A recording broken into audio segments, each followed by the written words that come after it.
in toast. Why are we even doing this? Quite honestly, do we really? I thought the same thing. I mean, do we really need to talk about? I mean, I guess we just Season's do NFL. over. All Yeah. NFL. Yeah, exactly. We just don't even acknowledge what happened last Friday. Yeah. But for the sake Saturday was of pretty much a lost day for me. I was uh, just depressed guy all day. Didn't dude, do a damn thing. I still am. It's just it's fucking annoying. Like I'm just any mention of the state of Indiana, anything I read, like the only thing that's making me somewhat happy is the amount of returning players for Oregon, and Dylan Raiola, of course. Oh God. Yeah, I mean, we did have a large exodus of players, 7D line guys gone. Well, that will happen when you bring all four of your defensive linemen back. So Yeah. I mean, they probably thought that it was their turn next, and we just need some more depth, though. Like, everyone's transferring out.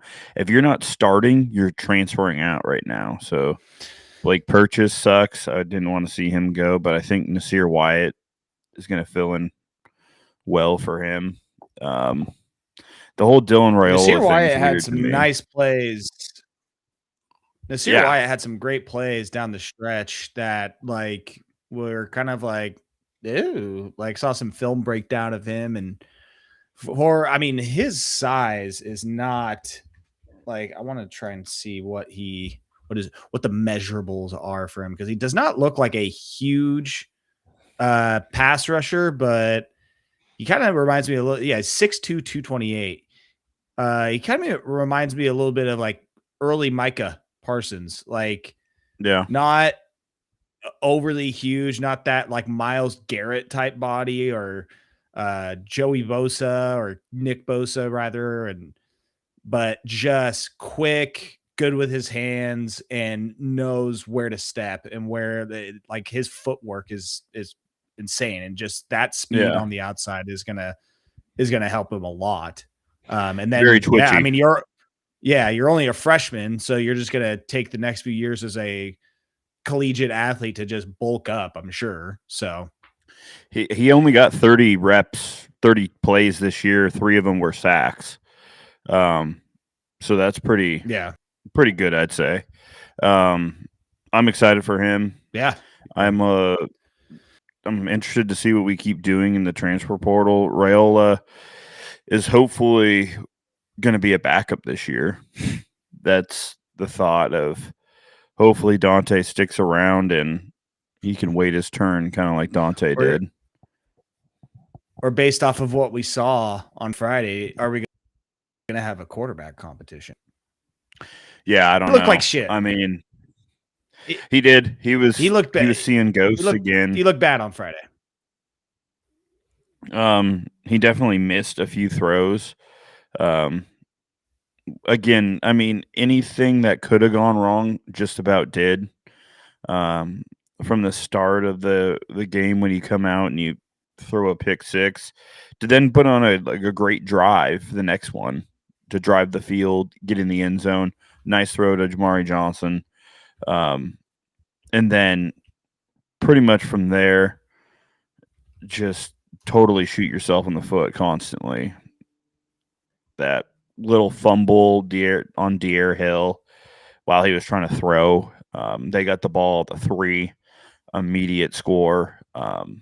Just can't give good teams like that any extra points or easy scores. It's just, and then they were on point. You got to go to them. They were on point with every throw. Didn't matter if we had good coverage. It didn't matter if it was a pass interference. They were catching it. He was putting it there, and we got outcoached again. So it's unfortunate that it seems to go this way. Done.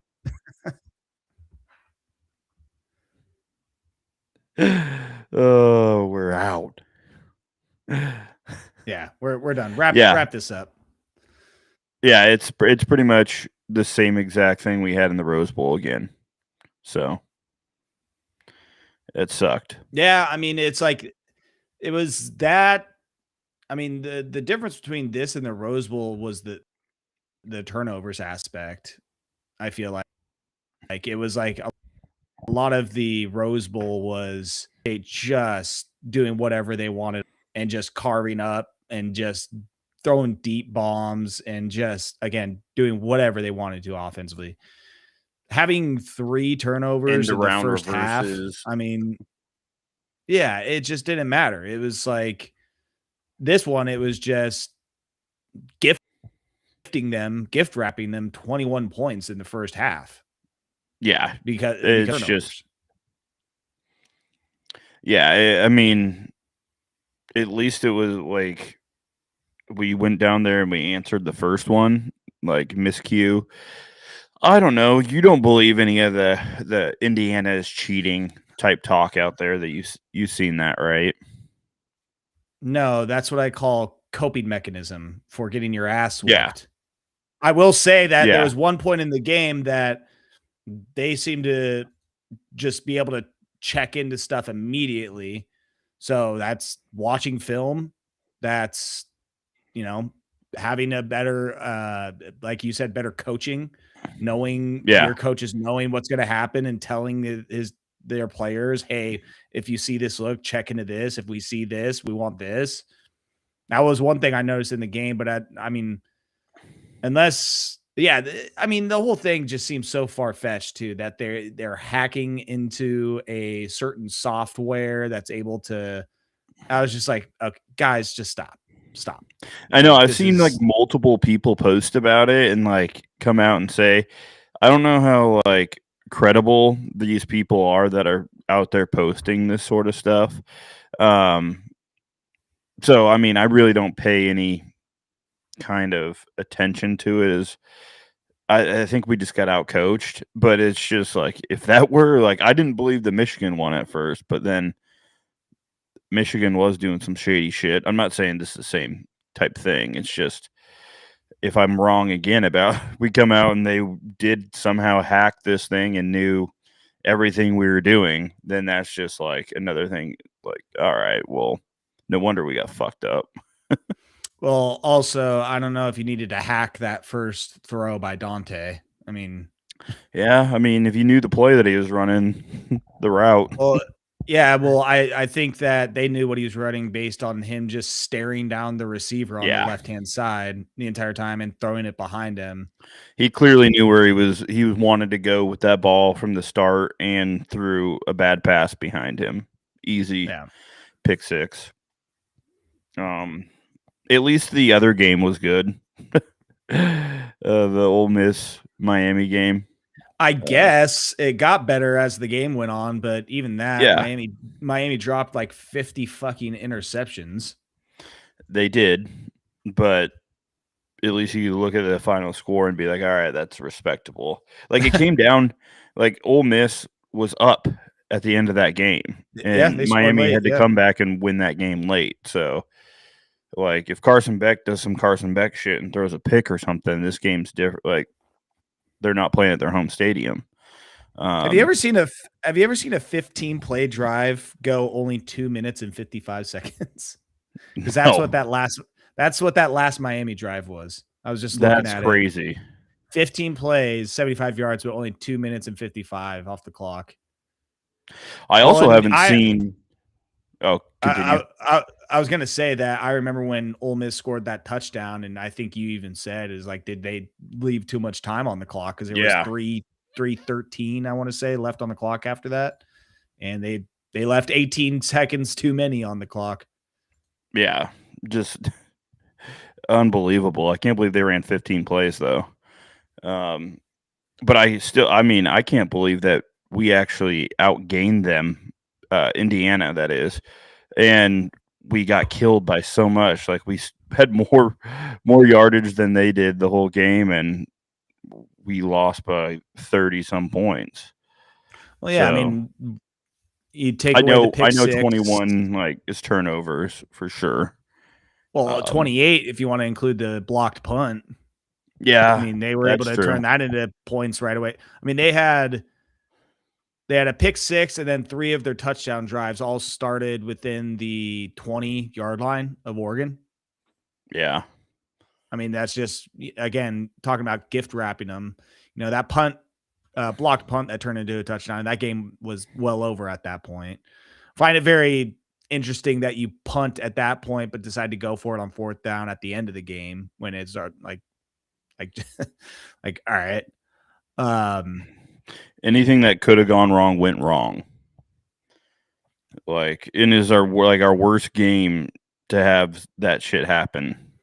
Like, Well, and this is, I mean, this isn't like a Lanning thing. This game came down to execution, but this now is four seasons in recent memory that this kind of shit has happened. I mean, the last season that Cristobal was coach, what was that, 2021, right? yeah, I think so. Utah in the regular season, the Utah in the Pac-12 championship. Yeah. Not showing Washington. up. Washington. And I know the Utah games, that was Cristobal, but I'm just talking from a Duck fan perspective. Oh, yeah. Washington, Ohio State last year, and then at least we got one win against them, though. Yeah, no, that was awesome. That was one of the best sporting events, best moments that I've been able to witness live myself. It was fucking awesome. But I'm just saying that the way that the seasons have ended over the last, like I said, 4 out of the last 5 years, you're just playing bad games at the most inopportune times. Yeah. Like when you just can't play that way. Yeah. And it just, as a Oregon fan, as an alum, it drives me fucking bonkers. It really does. It drives me up the wall. And that's why we were all pissed on Friday night, but I don't know if you saw me. I was not happy. I was not fucking talking. I was just like, I had to go do a fucking post-game show right after that. I know. I couldn't believe you had to do that. That's a tough one to get up for. Hey, welcome in everybody to the Ducks post-game show. We fucking lost 56-22. Like, yeah, do you want to see us play our worst game of the year? Yeah, like how am I supposed to fucking be entertaining and do a show after something like that? Yeah, it was one of those, you just wanted it to be over. Like, I was like, stop the damn fight. Like, I just needed it to be done with, because you knew once it got to a certain amount, like after halftime, they went and scored, and you're like, all right, yep, that's over. Well, it was let me see here. It was a certain point in the game that it was, let's see. It was after the second fumble where they got the ball at like the Oregon 19. I was like, this is over. They were up 21-7. I was like, they're going to score here. They're going to get the ball back at halftime. They're going to score after that. And by that point, it's going to be 35-7. Like, there's no way to think like, oh, yeah, no, we still got a chance. Yeah, we still got a little bit of a chance. No, at 21-7, and then they get the ball back on the 19, and you couldn't stop them really even offensively. You did force that one punt by them. With that long sack where the ball just popped out and just went right back into Fernando Mendoza's arms. God, that was so ridiculous. Yeah, Nasir Wyatt off the end. Well, and you want to talk about like a butterfly effect. Like, they then punt after that play, and then the next play is them fumbling at the 3-yard line. Yeah, it's just, man, it's just, why can't we get those things to work on our side ever? We're always the team that is like being so unlucky. I don't know at that point. Like, it's just so frustrating to constantly deal with. But I mean, we did, I guess, technically, we were in the semifinal this year. Now, if we can bring all those people back next year, that hopefully we're going to, that maybe we can eventually get to the final next year. So then we get our shit pushed in the final in the national championship game. And then Dylan Raiola leads us to a national championship. The Yes, following exactly. year. Yes. So we're 2 years away from a I national. mean, it is tough to continuously take pain like this. So it would be nice to get something going. It'll be interesting to see how these coordinators do taking over as well. Like with Tosh now being gone, Will now being gone, those guys left like that night to their new jobs, you know? Yeah. And I watched the little clip that Kentucky put out of Will Stein in his first team meeting, and he just copy and paste for what the Ducks do. Like it was just the same exact team, like goals, team mottos, everything he says. The get real meetings, he's doing all of the same stuff. Like, so everything that he's learned to be a head coach is all from what Dan was doing, and it's just it was kind of corny to listen to, honestly. And Rich Brooks, former Kentucky legend himself. But yeah, just depressing weekend. All my teams lost in the same weekend, so basically got all my frustration out in 1 week. Well, you deserve that after your little comment at the bar that you made, which led to my petty parlay. So, what was my comment again? I forget. You're like, well, at least we got NFL playoffs to look forward to. And you're like, whoa, well, some of us. Oh, yeah. I was like, wow. I'm like, you know what? Fuck that. Chargers lose, Packers lose, and Steelers lose. Petty parlay. It's like you lumped in Spencer, Kyle, Josh, and all of that. All you motherfuckers are going down now. Yeah, it was a bad day for sharp bettors. That's for sure. The public cleaned up. Well, I will tell you this: my Super Bowl champion has been knocked out already. So I did my bracket on Saturday, on Sports Saturday with Rashad. Oh God, who did you pick? I went Jags, baby. I went Jags all the way. Yeah, brutal way for it to end. Yeah. Those games, I mean, the like 3 of the 5 or 3 of the 6 were actually like really good games. The Steelers and Chargers one were both bad. Oh yeah, I mean, going into the fourth quarter, I had the Patriots Chargers. It was 9-3. Going into the fourth quarter of the Steelers Texans, it was 7-6. I mean, it was fucking gross. What are we doing here? But yeah, it was just a bad weekend, like sports wise, for all my teams. Just at least I don't have a rooting interest now. I guess I'm kind of rooting for Indiana now, but yeah, I guess. I mean, yeah. Would you want to see Mario to win one? You don't want to see Mario? No, I don't want to see Mario win one. And I think Indiana has been the best team all year. Haven't lost. They look unbelievable. Maybe they are just cheating. Who knows? But you're not worried or upset about the idea that they win a championship before Oregon does? Because that's another thing that pisses me off. Yeah, but it's also like if Cignetti had coached at Oregon before, then left somewhere else and is about to win one, and it's like, fuck you. You didn't want to do it while you were here. You had to wait till you went to somewhere else to go take them to a championship. I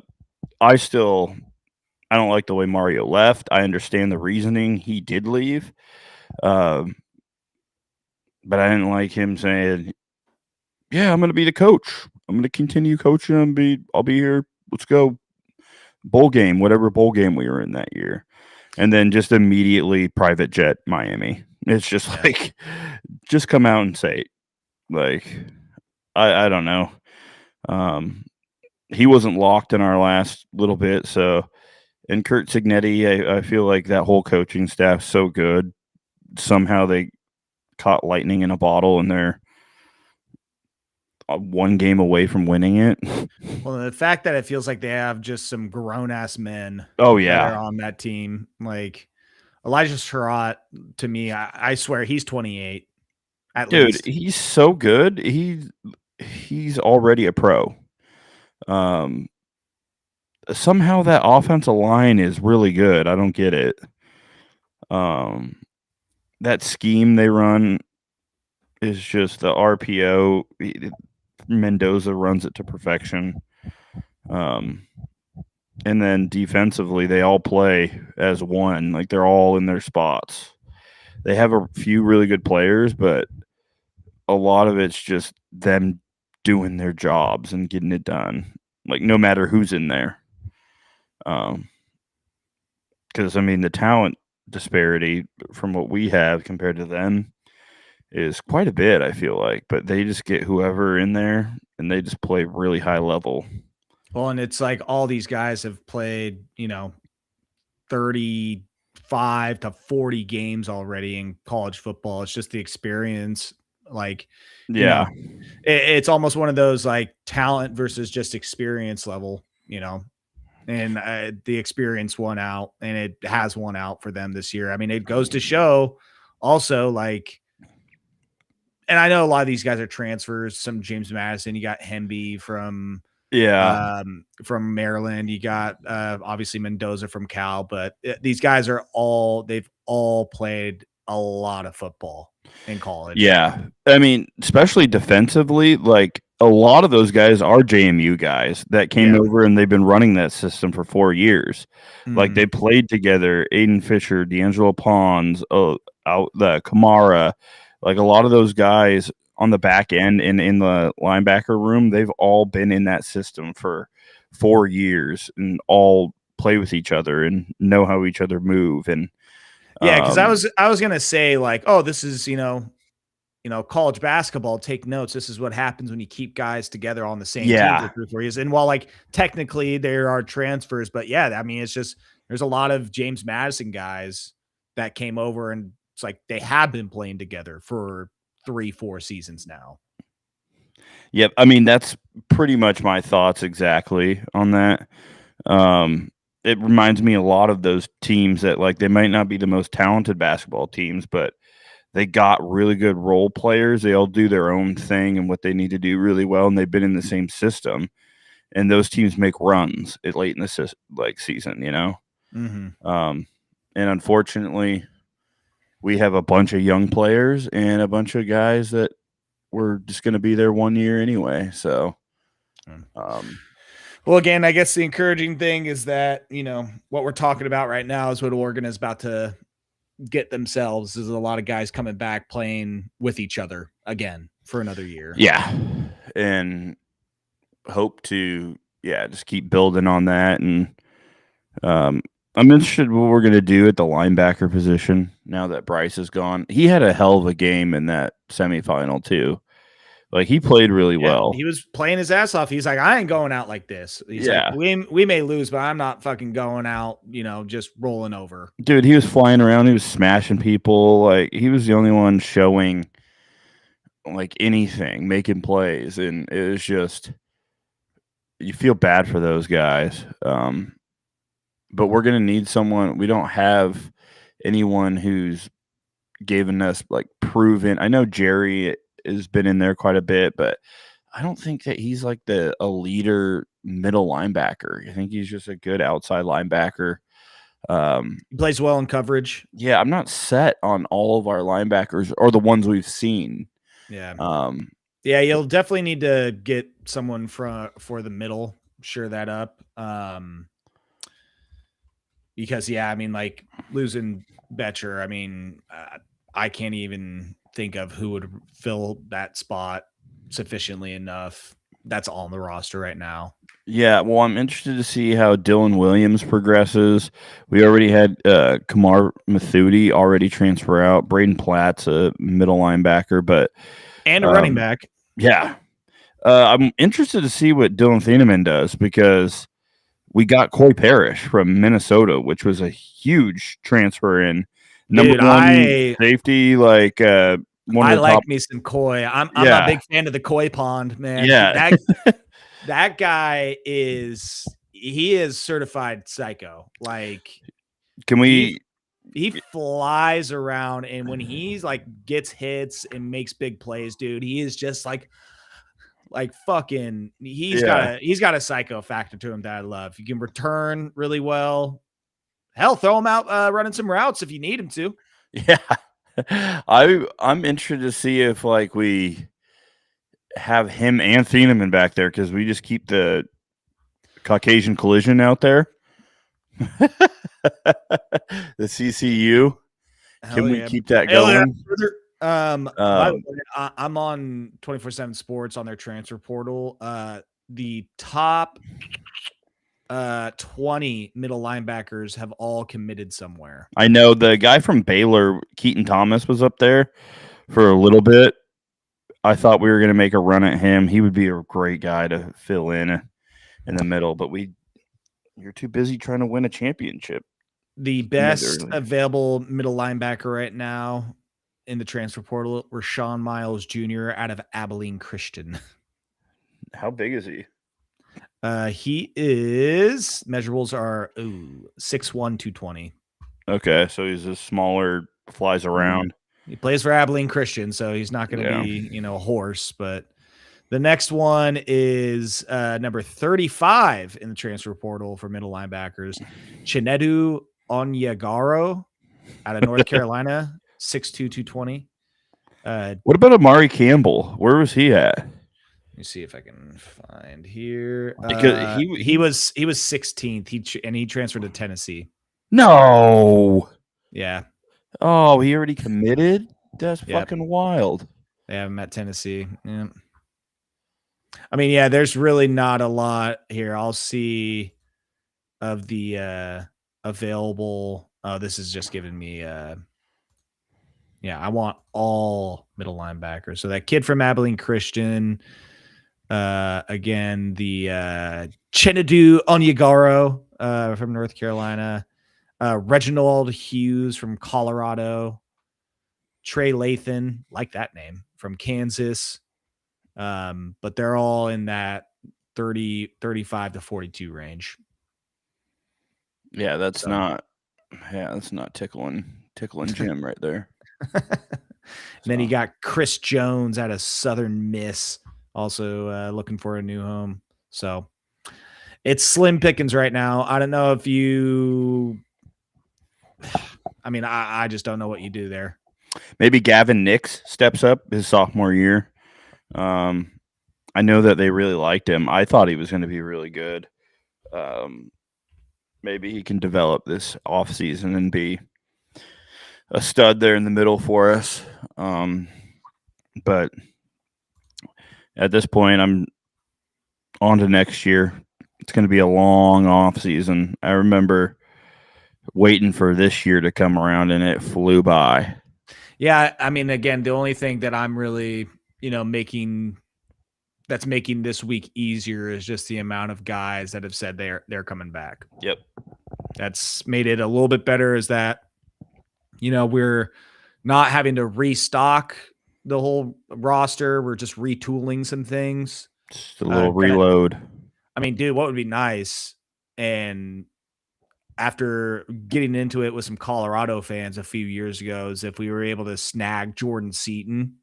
Oh God, yeah. I know we're in the mix. Yeah. You just don't know. I heard LSU's put together a nice package for him. He immediately I don't even think he's officially in the portal yet, but people are, once he said that he was going to be transferring, you got people lining up.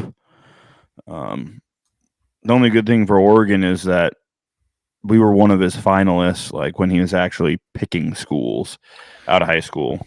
And what I hope, and I'm not going to be surprised if Dan was doing this, is, staying in touch. That's what you kind of have to do with some of these guys that do not commit to you. At coming into college, is like, you gotta stay on them. You gotta drop them little, DMs here and there. Great game last weekend. Saw some of the film, looked good. like just Yeah. hope everything's great for you out there, like, and then you keep that contact. And so when that door does open up, it's like you've been, at least that relationship is still there. Yeah. And I mean, it's like also when they don't pick you, it'd be like, oh, well, I wish you nothing but the best. Our doors is always open if you need another home. Yeah. Just contact me if you need anything. And just kind of try to still be on that good side and be like, I wish you nothing but the best. You're always welcome here, and try to keep that But relationship. fuck you. Yeah. But why would you make that decision? So we'll see how that goes. I would like to. I mean, Jordan Seaton would be huge. You get an automatic left tackle in there. You don't have to worry about the position. And just an upgrade too. Yes. Isaiah World, obviously, like he had some bright moments this year, but I don't think he lived up to the expectation that oh my god. And that was one of the more frustrating things that was one play during the semifinal. Was Indiana at one point was rushing 3 guys and he held one of them. Yeah. And it was just like, Jesus, dude, I'm pretty sure he got benched after that too. Yeah, Fox Crater came in and played way better. The Evergreen High School Vancouver native Fox Crater. But Harkey played bad too. Harkey missed multiple blocks, got a personal foul like he's been doing all year. He loves to do shit after the play. That's not Texas State football. No. Yeah, they would be pissed. He just was really bad at times for us this year. It's unfortunate, but yeah, we move, and now I'm going to be rooting for Indiana next Monday. I don't know if I can root for him. I don't know if I can root for either of them, honestly. I mean, you're obviously going to watch the game. It's a national championship. Yeah, but I'm not going to be rooting for anybody. If anything, some sort of scandal happens at halftime to where they have to cancel the game, and it's just a vacated year where nobody actually ends up winning it. It's just because Indiana cheated? It's just because they're hacking cloud-based systems of practice film. Yeah. I mean, but wouldn't you want to say that we lost to the eventual champion again? Like all of our losses are to the top team. Yeah, that's one way to put it. And I mean, the crazy thing when you think of it is the last 3 seasons, Oregon's 5 losses have all came against teams that have played in the national championship. Yeah. I mean, we're losing to the best teams, which is wild. It's like, well, that's, hey, you're losing to good, like the best competition, but it's also like, yeah, but we're fucking losing to them. Like that's what's killing me here. Yeah. It's just like, but those are your only losses. And I never want to hear it's hard to beat the same team twice ever again. Oh, yeah, I'm fucking done with that. It keeps happening to us, so I don't want to hear it at all. Like, I'm done with that. By the way, wild finish with Wisconsin and Minnesota. I don't know if you saw that. Oh, no. What happened? Wisconsin was up 75-72. Did they blow it? Misses a free throw. Minnesota brings the ball down court, nails a 3 with like 5 seconds left. Wisconsin inbounds it, so it's 75-75. And the dude for the Wisconsin just heaves up a deep 3, 4 or 5 feet behind the 3-point line, sinks it at the buzzer. No. They won by 3? 78-75, yeah. And they covered the spread to 2.5. Oh, my God. Heartbreaker in Minnesota. This Tennessee, Texas A&M 71-71 with 10 seconds left. Got a couple wild boys down the stretch. It's basketball season now, baby. Well, not completely, but it's not quite like the Houston, West Virginia game we got going on right now.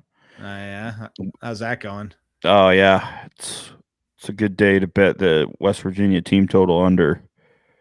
Ooh, I should probably pop on. I think I got the Big Ten Network. I should probably pop on that Ducks Nebraska game, the mighty undefeated Cornhuskers. I don't know. Did you look at this Houston score? Oh my. Jesus. Yeah, 5 minutes left in the first half. They have 5 points. I didn't even see the time. I didn't even see the time left in the first quarter. I just saw the score, and I was just like, wow, that's a good start for West Virginia. Yeah, it's not a great first 15 minutes. 15 minutes, 5 points, 28-5 now.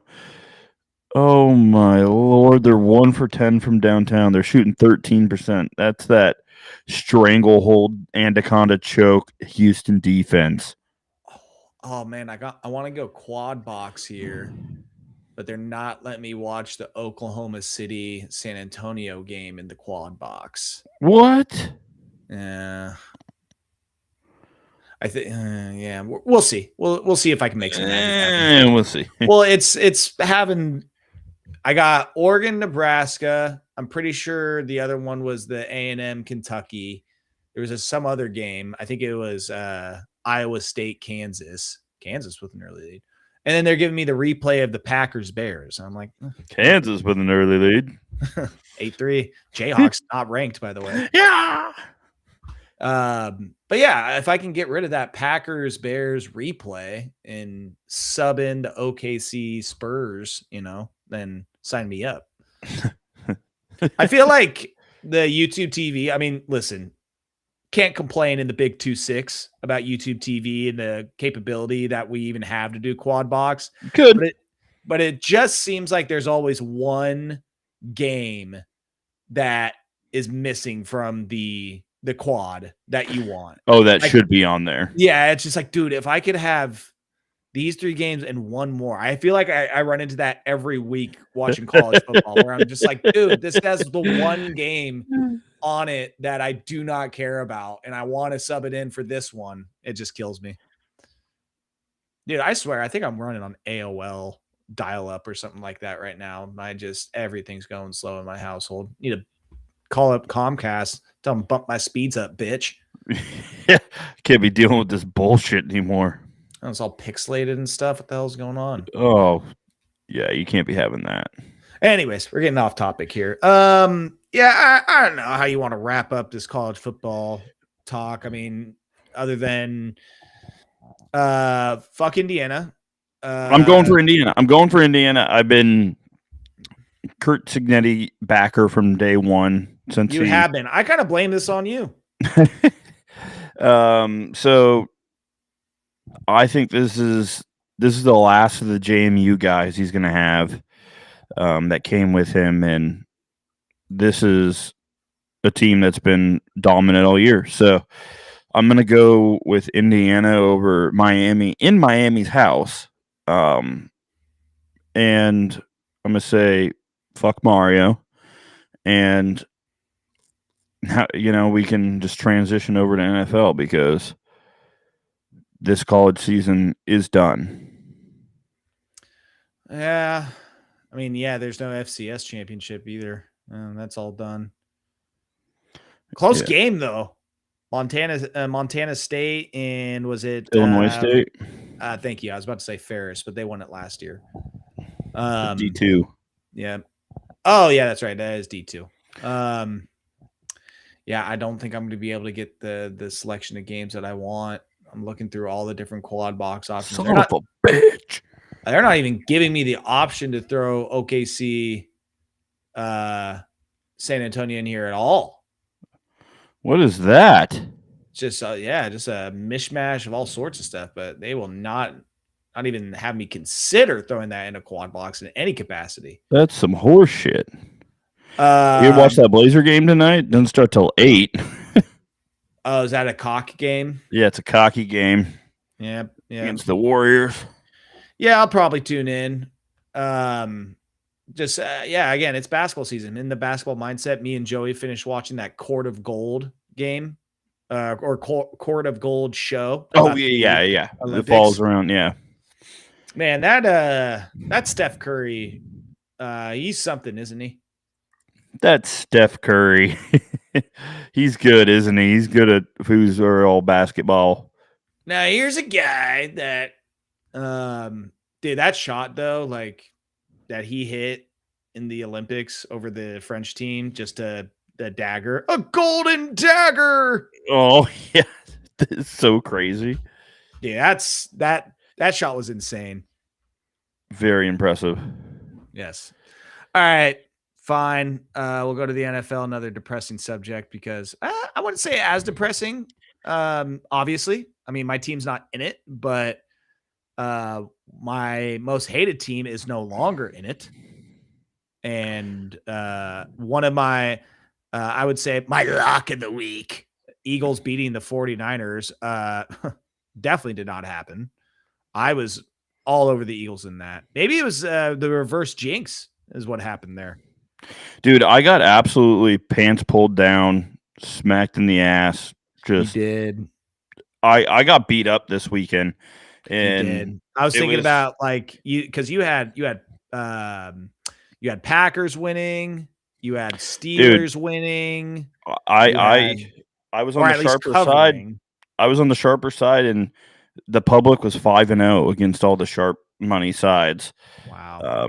And sometimes the public gets things right, you know. But that Jaguars game was brutal for me. The way that ended, I was like, "Oh, this is looking great." Trevor Lawrence throws a pick there at the end to try to go down there and at least tie the game and send it to overtime. Very first play too. Yeah, it was like, all right, well, that never had a chance. Um, yeah, the Eagles 49ers game, that was a good game though. AJ Brown probably not staying with the Eagles after that game. He had some Yeah, that big drops. listen, I fucking hate the Eagles, so anything bad that happens to them, I mean, just all for it. But there is something also that if you remove the team aspect about it, when a receiver bitches and moans at any point about not being able to not getting the ball or not being a part of the offense more than they should be, and then that happens, it's kind of like I don't know what the right word for it is. Is it cathartic? I don't know. Just seeing it, it's just like, yeah, fuck you, you fucking idiot. Like that's why you shut up and play football and whatever reps and whatever receptions that you have the opportunity and whatever comes your way, just be fucking thankful. Yeah. You know, like shut up. Like no shit, we're trying to get you the ball. Do you see our quarterback? Like, how do you think we're going to be able to do that? We can't even run the ball. Yeah. And like in the chances that he got chances, like he got chances, he either couldn't get separation or didn't make the catch. Yeah. And it was like, all right, well, you're only going to get so many opportunities in this kind of a game. It sucks for George Kittle getting hurt. I saw immediately on that play. I was like, oh, that's an Achilles. Just a ripple. Yeah, you're just like, oh no. And him just drinking tequila in the locker room, like immediately. Yeah, I heard that, and then I heard it was medicinal tequila. What's the difference? Yeah, I think it's just actual tequila. I just think that it was just that's his medicine of choice instead of like an Advil or something. Is this them trying to like make it seem like he didn't just crush a fifth of tequila by Yeah, himself? yeah, They're like, it's just oh me. no, it's medicinal tequila. You ever had that medicinal tequila? It's wild. See, but hey, they say it's from USA Today. George Kittle pounded a bottle of medicinal tequila, Yep. courtesy of 49ers owner. I'm trying to figure out what kind of tequila it was, though.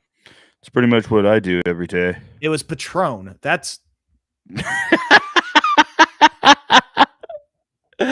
was trying to tell me that it's medicinal. Hey, Doc, I'm just drinking Patron. It's not a big deal. Your liver is completely pickled, and you need to stop drinking it. Whoa, Doc! This was the medicinal tequila. This is medicinal IPA. Come on, what are you talking about? Yeah, that's a hunk of shit right there. Like, yeah, that is some BS. Speaking of players getting absolutely shit faced, one of the funnier parts in that Court of Gold show was when Serbia won the bronze. They're like, they were talking about it, and they're like, our goal after winning that bronze was to get historically drunk. And it just shows them throughout Paris just fucking partying. Just it was great. I was like, dude, you got to. Yeah. I will say,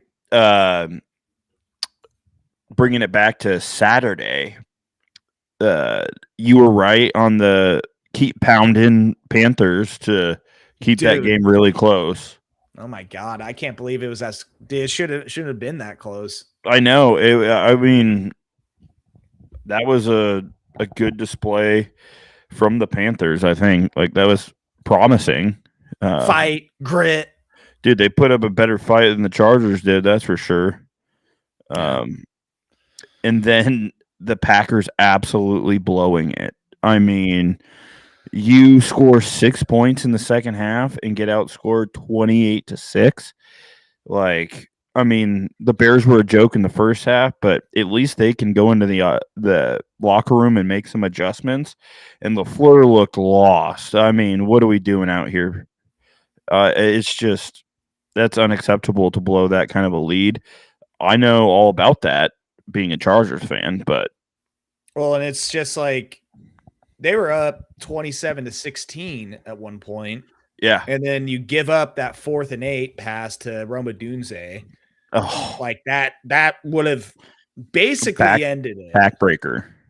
Yeah. I mean, there was still 5.5 minutes left, but shit, Packers get the ball at the Chicago 43 at that point. You can kill some clock, get it close enough so McManus can actually fucking make it. Maybe. Yeah. I mean, you kept them alive there, and then you tried to you went for the field goal to try and make it a 6-point game at that point. Missed a 44-yarder, and then dude, Bears do what they've been doing all year. The comeback kids. Yeah. I mean, I will say though that Green Bay got damn close to ending up winning that game as well. And there was one pass at the end, I believe he tried to hit Christian Watson over the middle, Jordan Love, that he put it in a spot where it was like essentially it gave Christian Watson an opportunity to catch it and he just couldn't reel it in. It was a tough catch, but it was there. It was there. I know what one you're talking about, and that was there. And it was one of those like, dude, that throw, like you made the right throw and it was fucking there and you had a chance and he just couldn't pull it in. It would have been difficult, but then that would have set them up at like the 5-yard line. Yeah. Now, granted, I don't think they had any timeouts at that point. So, I mean, they would have had to run up, spike it, but you're going for it. Yeah. At the 5-yard line, 1st and goal versus, having to throw up a prayer on, at the 28. So yeah, that throw, I was like, I'm not a big Jordan Love fan, but even that throw, I was just like, fuck, dude, that was a good throw. That sucks. Yeah, you can't do much better than that. Like, yeah, I don't know. It was pretty disappointing. I know my dad was fucking pumped being a Bears fan. Oh yeah. But listen, Packers, I have no sympathy for them. Fuck them. I'd probably rank they're definitely top 5 most hated team for me. Top 5. Wow. Yeah. I'd go Eagles 1. I'd go Eagles 1. I'd go 49ers 2. I'd probably go Steelers 3. Whoa. Yeah. I didn't realize you had so much hate for the Steelers They're as well as Mike Tomlin out. Can you believe that after 19 seasons? Dude, how are they ever going to go 9-8 and get blown out in the wild card round? I just don't know. I mean, how's that going to happen now if you don't have Mike Tomlin? Yeah. How are you going to have a winning season ever? Dude, that franchise is so scared of the possibility of a rebuild that they're just like, we're never going to fire anybody. They've been hanging on for dear life for so long. I'm trying to think. I don't know. Maybe I think Packers might be number 4 for me. It might be a ever-changing number 3, number 4. I would say it's T3 between Steelers and Packers for me. So you just hate good teams or teams that have been good? Basically, yeah. Okay. Yeah. I mean, the Lions, I don't really have any qualms with them, but they were really fucking annoying after that game against Dallas when they were bitching and moaning about the He reported eligible. Yeah. That whole thing, that really fucking annoyed me. And Lions fans just being absolute fucking babies about that. I mean, the refs fucked that up, but if they fucking call that right, then we're covering that guy. I'm sorry. I'm going down a road that I don't need to go down again. That was over 2 years ago. I'm sorry. yeah, that's sorry. I get that you not the most in love with the Lions. Let's say that shit just annoyed me immensely. So yeah, I don't have a whole lot of sympathy for the Packers for blowing that lead and giving a. Oh my god, I guess I didn't even look at this. The Bears outscored the Packers 25-6 in the fourth quarter. Yeah. I mean, I knew they came back, but it's just seeing those numbers right in front of my face. I'm like, oh my god. No, it was an absolute beatdown in the fourth. I mean, it's funny. I don't know. Just again, seeing the numbers like that. Like I watched the game, I saw what happened. I'm like, oh man, they blew that. Bears came back, but seeing that they outscored them 25, they gave up 25 points in the fourth quarter. Yeah. Jesus Christ, man. That's not making any adjustments. That's like really turtling up right there when you need to come out and get your team into it. And it's a collapse. Field goal, touchdown for the Bears in the fourth quarter. Yeah. I Jesus mean, Christ. I don't want to really talk much about the Chargers game because there wasn't much to talk about. Like, dude, if you want to talk about what's going to rip the NFL football community apart, and everybody wants to talk about left wing, right wing, conservative versus liberal. What might tear this country apart is Justin Herbert. I know. It is. I cannot. Did he play a good game? No. Is that dude probably gun shy and nervous as shit and doesn't know what to do half the time because he has -3 seconds to throw a pass? Did you see them put up their PFF grades next to when they're introducing them? Yeah. Bradley Bozeman, 36 of 36 worst in the NFL at center. I'm glad we are starting him. And then our Trey Pipkins, Pipkins, 37 of 38 starting tackles this year. On the right, Jamal Sawyer is not a left tackle. He started at left tackle. He's a guard. We just had no one else to start there. It is so bad. And when you watch it play, he literally snaps the ball and he's just watching guys go by. And it has to be just the best thing ever to play the Chargers because you're going to have a field day out there blitzing. Like, these guys do not know how to pick up a blitz to save their lives. Well, and it's just, it's just wild. Some of the tweets that I see about him, dude, I'll read you this one. Justin Herbert is 100% a star in this league as long as you never watch his games. It's just like, how do you, how? And then you're seeing, and then film pops up, the fumble at the end of the game where his guard and center are like in his lap immediately. Yeah. It's really just like every time we get to the playoffs or that sort of thing, we're just decimated by injuries. And it's like you're injured at the worst positions, being line being one of it. You can kind of cover up for other injuries. But when you're in the offensive line and every one of them is hurt and you're having guys that don't ever have snaps with each other in those situations, you're playing against the best teams in the NFL. You're going to struggle. And that was really a bad showing from the Chargers. Justin himself, he didn't play great, but I mean, he just didn't have anything to work with. And that's why you fire the OC. I didn't think there was much. You fire the offensive line coach. Yep. Fired both of them. And it's both played really bad this year. We have no creativity on the offensive side with the weapons we do have. And I don't know if Jesse Minter is going to be back as DC because he keeps getting head coaching interviews. Yeah. I hope he's back because the defense wasn't the problem. Defense was good. Holding them to 16 points should be able. That's a winnable ball game. But 3 points, the team's they're really hurting. So hopefully, I don't know if Justin will even stay healthy. He's got a broken hand. Like, he needs to heal up. He took a million hits. He looked like he probably has concussion for sure. He got like almost knocked out. It looked like. I was like, good God, this guy out. Well, at least he now has 8 months to just smash Madison Beer in the off season. So tough life.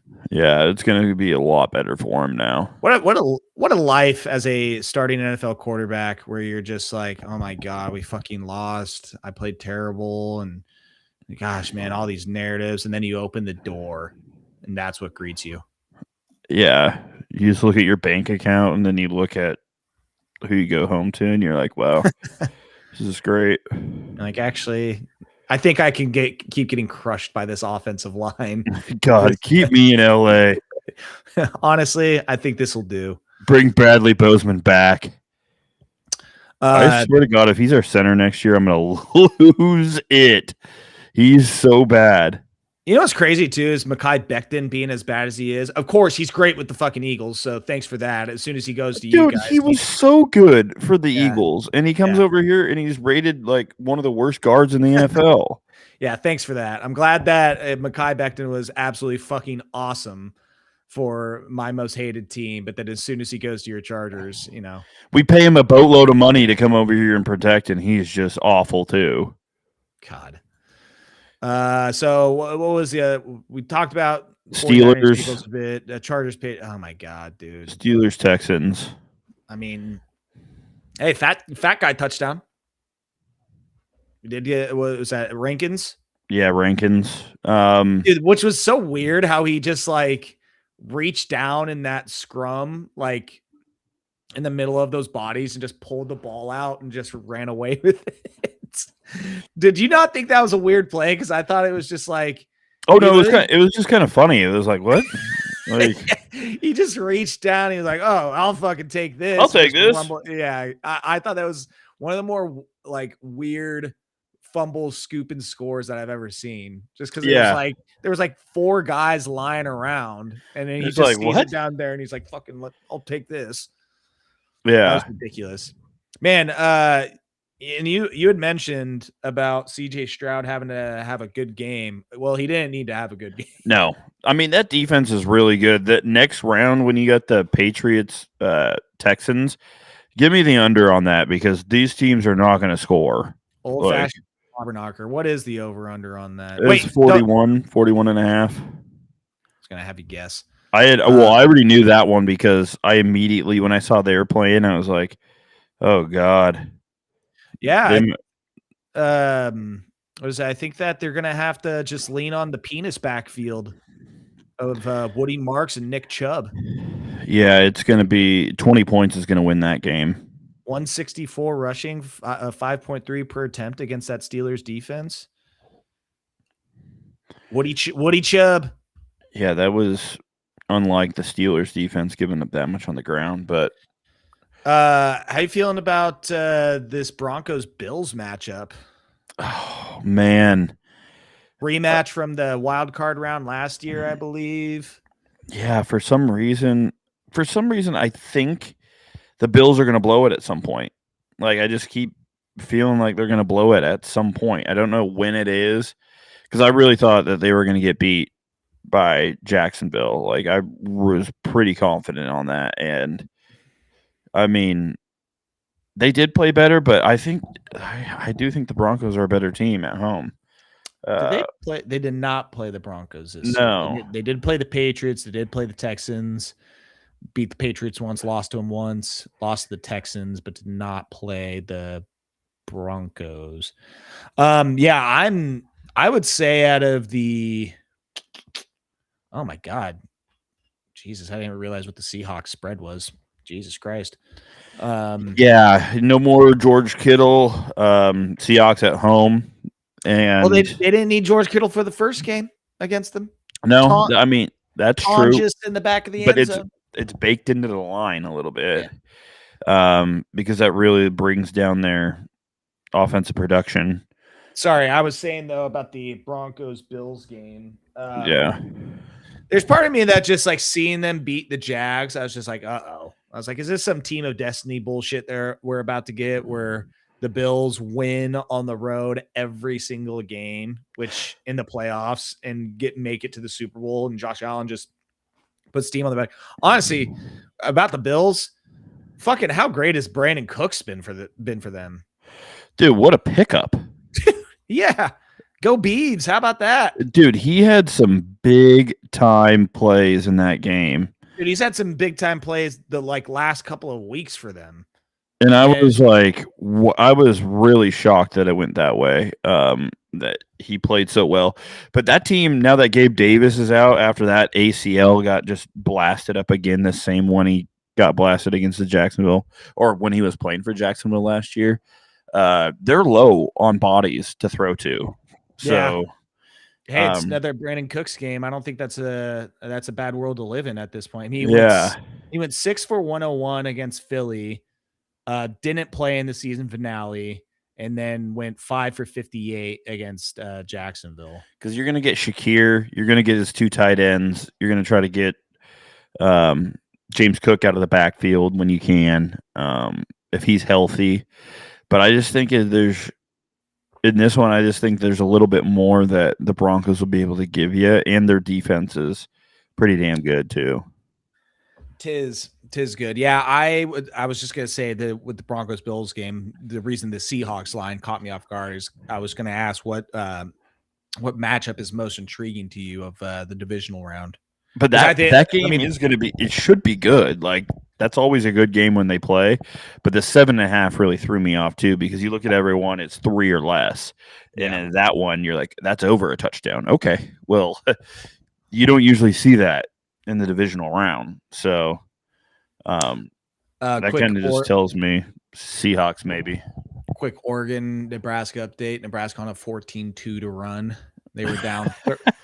They were down 30. Oregon was leading. It was tied 28-28, and Oregon has another turnover. Oh no, Oregon ball. But yeah, Nebraska's gone on a 14-2 run to make it a 12-point game just before the half. So, quick update for you: West Virginia did finish the half with 18 points, though, so they did get it going a little bit. And Tennessee and Texas A&M are almost done in double overtime, but good for them. Good for them. I also on my laptop I have Newburgh versus Liberty basketball on my screen right now. No. Yeah, Joey's at the game. With his teammates. So gotcha. I'm on. I had to create a Huddle account so I could watch it. Oh, that's hilarious. How did they do at the Sherwood tournament? Dude. Got destroyed. Nothing like, dude, I'm telling you, it was a terrible, 24 hours of witnessing the Oregon game, having to go and do the Ducks post game show, waking up the next morning, having to do Sports Saturday, talk about again, and then go to Sherwood to watch them get beat by Sherwood by 30 points. Lake Ridge get beat by Lake Ridge by 30 points. I was done. I'm sure Joey was like, yeah, I'm done with that. Dude, it was just so annoying. Such an annoying, like I said, 24, 36 hours of sports. Oh my God. What killed me is Saturday morning, I roll in to do the show, and I let Rashad into the studio, into the building. And he's like, man, I just, I kind of had a feeling this was going to happen with Oregon. I was like, oh, of course you did. Yeah. I'm like, all right. Yeah, sure you did, bud.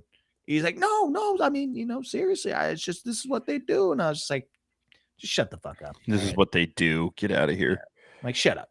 All right. I was like, all right, Captain Hindsight over here. Well, to get us to so are you going, do you think Bills are going to beat the Broncos? I'm going Bills. All right, I'm go Broncos. Yeah, I'm going Bills. They pulled the rabbit out of the hat. And then what about Seahawks Niners? Josh Allen just going to do some Josh Allen things. God, I went with 49ers in this last matchup. I think that the Seahawks can get enough done offensively to beat the 49ers. The Seahawks offense has not been Great. magnificent over the last 7-8 weeks outside of that Rams performance, but it is better than what the Eagles are doing and what the Eagles are putting on display offensively. Yeah. They have a kicker you can rely on. You can rely on Jason Myers more. Kinda. He kind of was blowing some kicks down the stretch. Was he? Yeah, he missed it. He missed missed the easy one in the Niners Seahawks last game. Yeah, but it seemed like, what is it? The game against the Colts, the game against who was it recently? I think it was also the Rams. There was one other game where it was like he was like 5 of 5, 6 of 6. And obviously it's like, I'm not saying like this game's going to come down to the kicker, but yeah. No, I know. What the Seahawks have been able to do is at least put themselves in scoring position much more times than not. Yeah. And if they can't punch it in, they'll be able to score a touchdown or get a field goal. And I just think that the way that defense is playing outside of that Rams game, this is the last handful of games for them. Vikings, they shut them out, 0 points. That was the Max Brosmer game.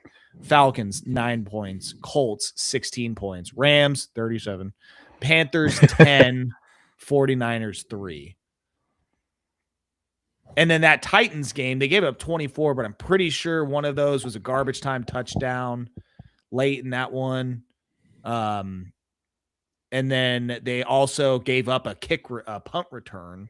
So the defense technically gave up only 10 points that game. If you want to split hairs, if you want to make the narrative work for you. I mean, they gave up a touchdown against the Titans, under a minute left, and then the Titans returned a 90-yard punt return. So, and before that, they held the Rams to 21 points, Cardinals to 22, Commanders to 14, Texans to 19, Jags to 12. I mean, that defense has been on a real nice run for a while now. So I'll go Seahawks based off of the defense is playing their best ball right now. Their offense is better than Philly's offense. They can put points on the board, even if it's not touchdowns, and it's at home. Yeah, I'm going Seahawks. I think Jackson Smith and Jigba has another good game. Simply no one can cover him, I don't think. Mm-hmm. And they'll be able to, the way that they were able to run the ball that last meeting, Walker looked really good. Charbonnet looked really good. Yeah. If you can do that and play good defense, you can win. And Sam Darnold just has to not turn the ball over. I'll go Seahawks with that one. Next one, jump back over to the AFC. Patriots Texans. Pats -3. This is interesting because the Texans defense is really fucking good. Yeah, I'm going Texans. You're rolling with them? I'm going Texans, even though I don't know if I'm getting Nico Collins back. After that hit, that was pretty bad. Getting a concussion is one thing. Getting carted off with a concussion, I feel like that's not the best optics, where it's like, I'll be good to go in a few days, coach. Yeah, I'm going to pass protocol for sure. Yeah. But they do have other weapons around that he can get the ball to. I just think there's something about that defense right now that's playing really well. I don't know if the Pats have the horses around to win that. So I'm going to go Texans. I think the Patriots have been a pretty lucky team this year. I'm not saying they're not good. I think they're a good team. They've gotten lucky that their schedule this year has not been great. And Mike Vrabel's been really good for him this year. So I wouldn't be shocked to see a Patriots win, but I think the Texans get them here. Yeah, I'm going to go Patriots. I'm concerned about the CJ Stroud factor. Like, he is Have you seen the stats about him after he sunned Caleb Williams last year? Oh, Do I you, do you know what I'm I talking know what. about? Yeah, I know what you're talking about. I hadn't really put any stock into that, No, or but really even thought much about it. But yeah, I do it's remember funny. that. But I think that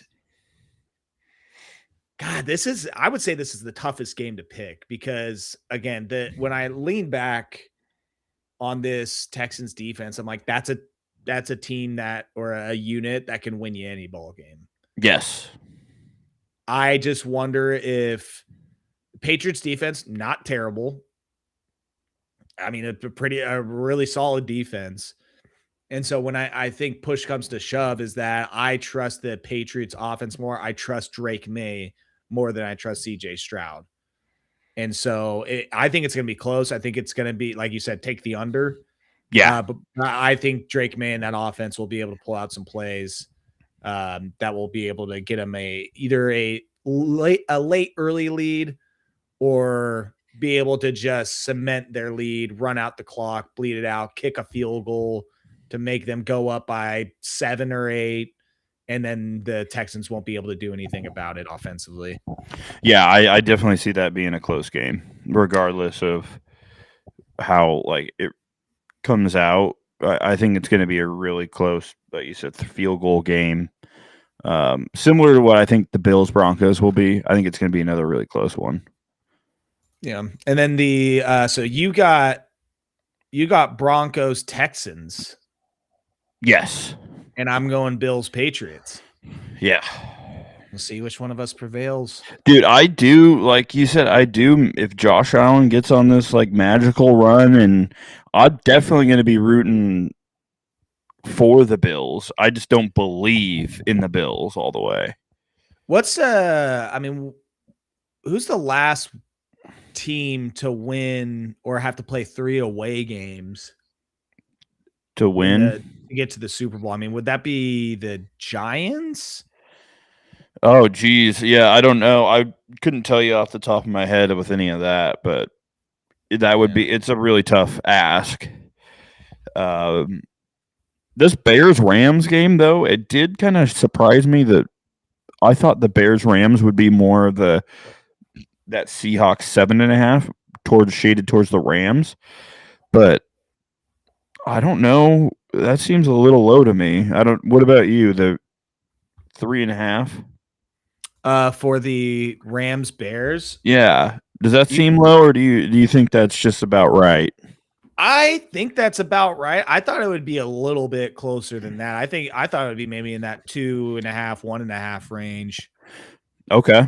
So I you mean, you expect a little bit closer of a game. I just think that the Bears, they have this weird. I mean, it's like each of these teams has a reason or has shown you a reason why you think it would be close till the very end.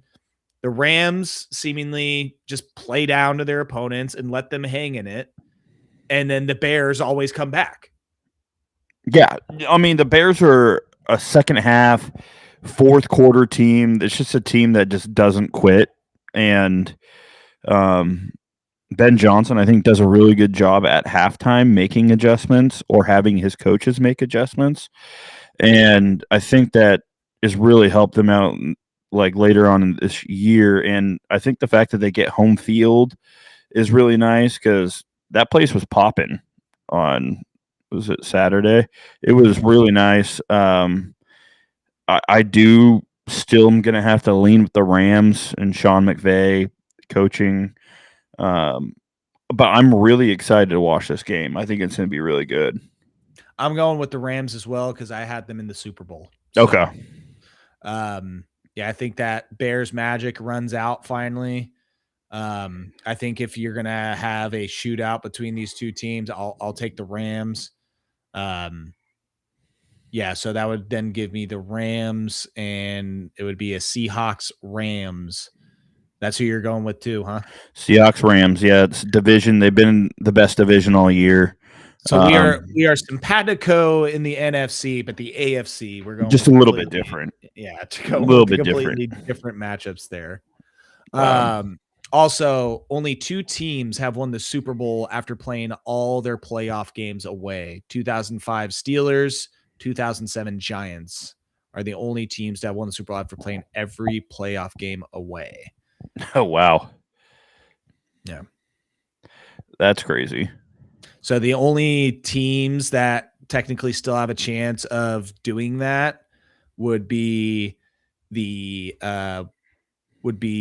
Bills,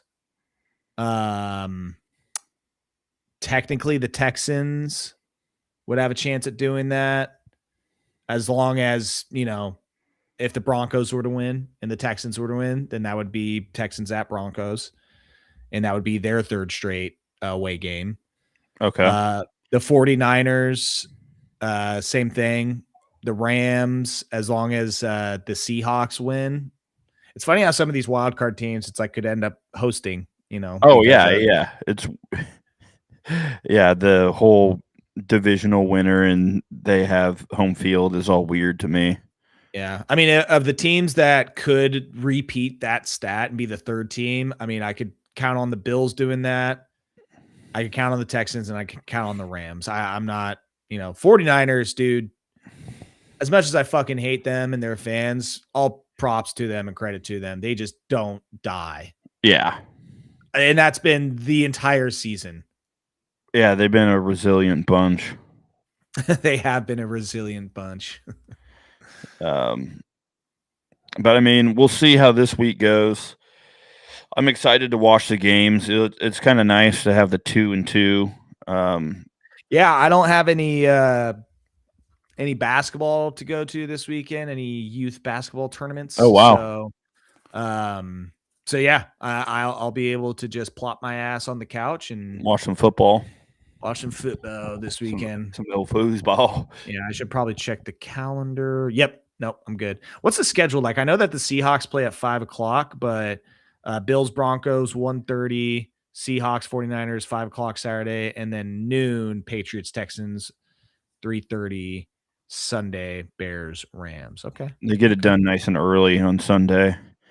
Yep. Yep. So a late one. But yeah. Should be some good games. Bummed not in it, but kind of figured that was going to happen. Hey, welcome to the club. And yeah, thank you, the Bears, for making that first round pick for the Cowboys just a little bit better. Oh, I forgot about that. That's nice. Picking 12 and 20 now. That's much better than 12 and 24 or whatever. Yeah, that's nice. Well, you got anything else? Or are you ready to wrap up here? I think I'm good, brother. Yeah. I mean, there was a lot of different coaching stuff that has been happening over the last couple of days, transfer portal stuff. I mean, I feel like we could go another hour if we wanted to talk about all that. Yeah, I figure we could probably get more into that as the season closes and we have less games NFL wise to talk about, and we'll have plenty of time to break some of that stuff down or talk some of that.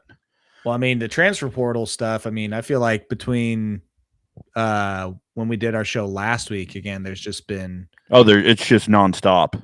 Yeah. I mean, Sam Levitt. Yep. He found his new home. Yeah. Yeah. People are trying to get Ty Simpson to stay in school. Miami they're throwing bag at him.